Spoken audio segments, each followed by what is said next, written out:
Kami naik gunung itu sore hari, 4 orang, tanpa rencana aneh, tanpa niat uji nyali. Gunung Welirang, indah dari kejauhan, tenang, seperti tidak menyimpan apa-apa. Di pos awal, seorang bapak tua menatap kami lama, terlalu lama. Naik berempat, tanyanya. Kami mengangguk. Dia menelan ludah. Kalau ketemu sesuatu di jalur, jangan disentuh, jangan dipikir, dan jangan diikuti. Aryo tertawa kecil. Aku hanya mengangguk. Pendakian awal terasa normal. Hutan masih bersuara. Langit masih cerah. Tapi semakin naik, suara alam menghilang satu persatu. Tidak ada burung, tidak ada serangga, hanya suara langkah kami sendiri. Nita berjalan paling pelan, sesekali menoleh ke kanan dan kiri. "Kamu kenapa?" tanyaku. Dia diam sebentar. "Tempat ini kok kayak pernah aku lewatin ya?" Aku merinding. Ini pendakian pertamanya. Sekitar maghrib kabut turun cepat, bukan merayap, tapi seperti ditumpahkan dari langit. Jarak pandang tinggal beberapa meter, kompas berputar, GPS mati. Dan di tengah jalur, kami melihatnya. Sesajen, lengkap, rapi, masih segar. Bungkus kain hitam di tengahnya bergerak pelan, seperti bernapas.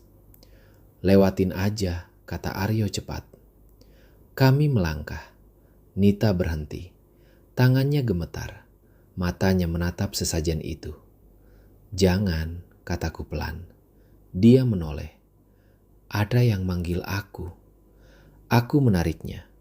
Saat itu, aku mendengar bisikan dari tanah. "Pulang." Aku tidak menoleh.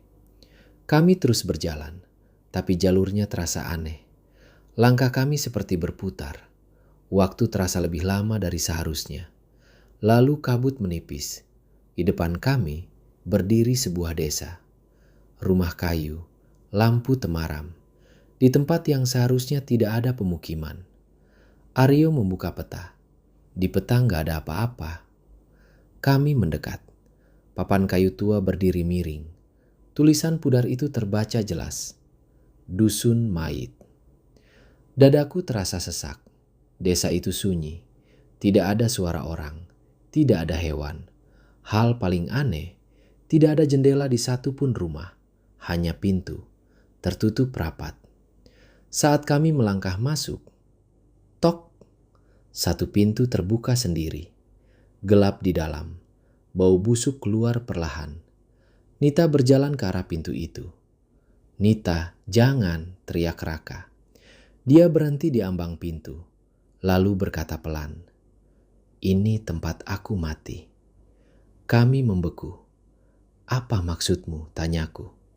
Dia menoleh. Senyumnya bukan senyum manusia. "Dulu aku jatuh di gunung ini. Tidak ada yang menolong. Kakiku terasa lemas. Tiba-tiba, langkah kaki terdengar dari dalam rumah-rumah. Pelan, berat, banyak. Pintu-pintu terbuka bersamaan. Mereka keluar. Tubuh pucat, mata kosong. Beberapa tidak punya kaki, menggantung. Beberapa lehernya miring, seperti patah. "Jangan biarkan dusun ini kosong," bisik mereka bersamaan. Aryo berlari, Raka menyusul. Aku mencoba menarik Nita. Tangannya dingin, terlalu dingin. "Kalau mau keluar," katanya, "harus ada yang tinggal." Tanah di bawah kakiku terasa basah. Aku melihat ke bawah. Tangan-tangan keluar dari tanah. Menarik. Aku menjerit. Aku lari tanpa arah. Jalan desa berputar. Setiap belokan kembali ke papan dusun mayit. Teriakan Aryo terdengar sekali, lalu hilang. Raka tidak pernah bersuara. Tinggal aku dan Nita. Dia berdiri di tengah lapangan, dikelilingi mayat-mayat. "Kau boleh pulang," katanya. "Asal jangan ingat kami." Aku menangis. Lalu semuanya gelap. Saat aku bangun, aku di jalur pendakian. Pagi hari, sendirian, tim SAR menemukanku sore itu. Mereka bertanya tentang teman-temanku. Aku tidak bisa menjawab. Salah satu dari mereka berkata, "Di gunung ini tidak pernah ada desa, tapi setiap tahun selalu ada pendaki yang hilang. Dan sekarang, kalau kamu naik gunung dan melihat sesajen di jalur, jangan disentuh.